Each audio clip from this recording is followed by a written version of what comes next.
Hey y'all, hey. So listen, I've been watching all these Dollar Tree hauls and budget-friendly grocery shopping ideas, and it just wasn't really doing it for me. I don't know if they're meant for smaller families or just families with different tastes than what we have. And that's not to say that it won't work for your family, but we're a family of 5. And as my grandma would say, I'm cooking for some heavy hitters over here, okay? Like, I got a 15-year-old who asks what's for dinner as he's putting his breakfast dishes in the sink, and asks for seconds so much that I've literally gotten to the point of giving him a half portion of dinner so I can give him seconds later. So yeah, most of the videos I watched, the math just wasn't mathing for us. And even though I love saving money where I can, I am honestly in a season where God has me not only pinching my pennies, but shifting and stretching my mindset to not only trust Him more, but to also be a wiser steward of the money that I do have. Because while I'm grateful that my husband has a good job, when God tells you specifically not to get a job and to only work on what He's called you to work on, and what you're working on isn't bringing in much, if any, money, it can be really frustrating trying to figure out how to do something as simple as feed your family good quality meals in an economy where the daily rising cost of everything doesn't care nothing about how much money you make or don't make. And even though I'm going to share some recipe ideas with you, this is really a method that I want to show you so you can make it work for you over and over again. And the first thing you're going to have to do is shop around, because your favorite store may not have the lowest prices. And even the stores that claim to be leading in low prices may not have the lowest prices on the things that you need the most. Like, my husband loves going into our local Food Lion or Lowe's, but I'm only going in there if I've seen that they have something specific on sale or a better price on something, then I've been able to find it somewhere else. And if you're like me and you don't like having to actually go places because traffic and people, what I started doing is using the Instacart app to cost compare. And all you have to do is go to the main search bar and put in the product that you're looking for, and it'll bring up all the stores that carry it. But this can be tricky because they may not have the store that you're looking for, or the prices may be slightly higher in the app than in the store because of Instacart's fees. Or in some cases, the prices don't show up at all.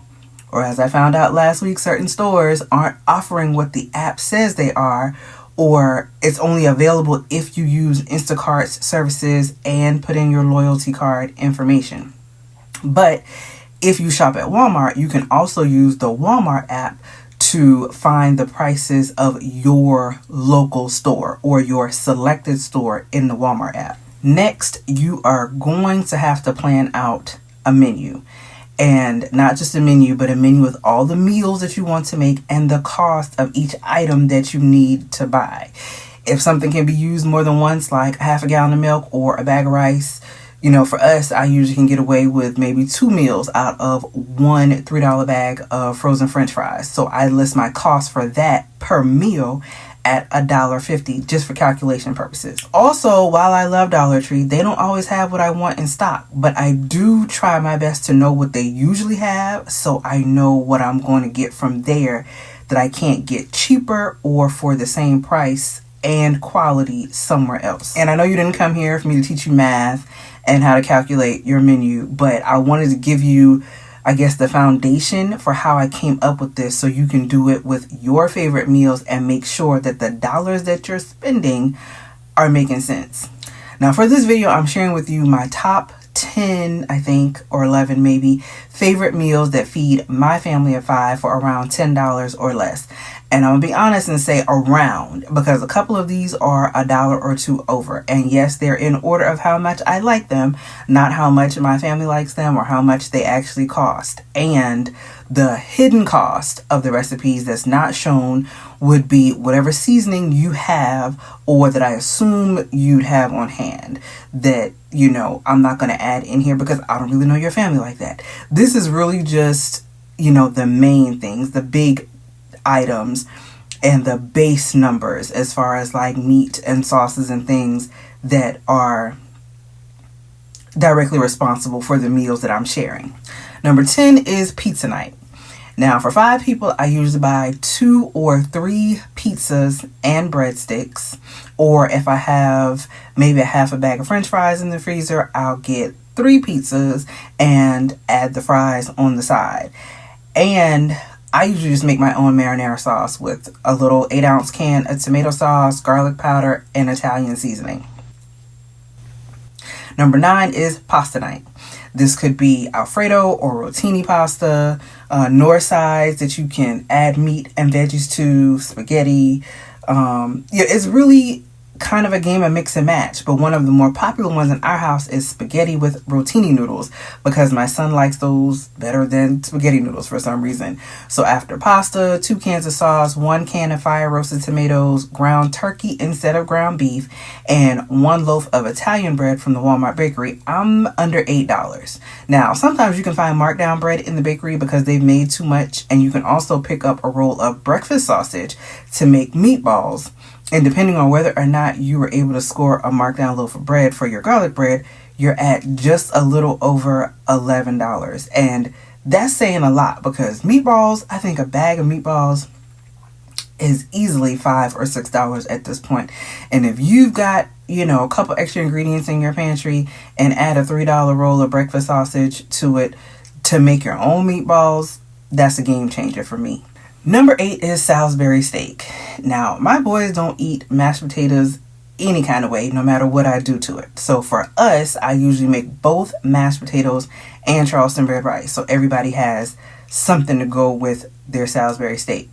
So for 2 6-slice packs of Salisbury steak, 1 pouch of instant mashed potatoes, 1 family-sized can of corn or green beans, 1/3 of a bag of rice, because that's about all I'm going to use for this meal, 1 15-ounce can of tomato sauce, and a pack of smoked sausage from the Dollar Tree, because Walmart doesn't seem to sell this anymore, puts me at about $11, because I'm only counting half the cost of the rice, because it'll be enough for a second meal that I can add fish or chicken to another night. But if you're not making rice and you don't need the fancy red skin mashed potatoes like we like, you can get a couple of other variations from the Dollar Tree for $1.25, and now you're back under $10. Number 7 is goulash. And I highly doubt this is a traditional goulash, so if that's your thing, don't come for me, okay? I found a few recipes on Pinterest and then created what works for us, which is elbow noodles, a pound of ground beef or turkey, family-sized beef broth, because the noodles soak up so much and we like it kind of soupy. Tomatoes and green chilies will run you about $6. And if you use ground turkey, that leaves you with a little wiggle room if you need to buy bay leaves and onion and Worcestershire, which are all part of the recipe that I'm assuming you already have on hand. Because like I said, these are just, the big items. If you prefer ground beef to ground turkey, you're at a little over $8, which is still less than a $10 meal. Number 6 is salad night. And salad night can be pricey or not, depending on what you like and what you're willing to limit yourself to or not to eating. Because eggs are pricey right now, so you might want to skip that. Bacon is also pricey. Chicken breast is pricey. Anything can basically make or break your salad budget. But for us, I usually use a lot of what we already have on hand, like banana peppers, onions, cherry tomatoes, croutons. And even though the husband and I prefer romaine lettuce, it's cheaper to just get 1 bag of iceberg garden salad mix that also has carrot and cabbage shreds in it. And for 3 bags and maybe a leftover chicken breast that you could pick up from Walmart, or cold rotisserie from Walmart, or maybe even a bag of pre-cooked chicken breast and salad dressing if you need it, you're at under $10. With the rotisserie, if you only use half of it, you're really at like $7 and change.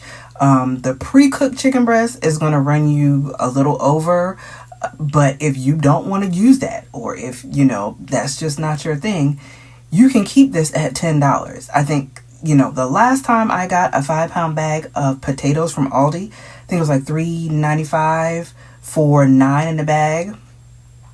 Putting the potatoes at like 45 cents a piece. And I'm just throwing that out there if you don't think salad night is going to fill your family. and they like baked potatoes.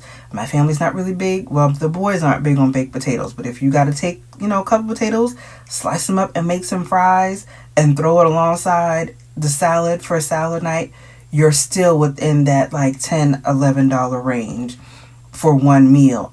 And hopefully everybody is happy and full. If you don't like ramen, this one really ain't for you. But if you do, the way that I make noodle night work with my family is everyone gets their own pack of noodles, or I cook 4 regular packs and add vegetables and either ground turkey or ground beef to it. Sometimes I add shrimp if I have some left from something else that I cooked before. And on the side, to fill everybody up, everybody gets an egg roll and pot stickers or dumplings, depending on, what you call it.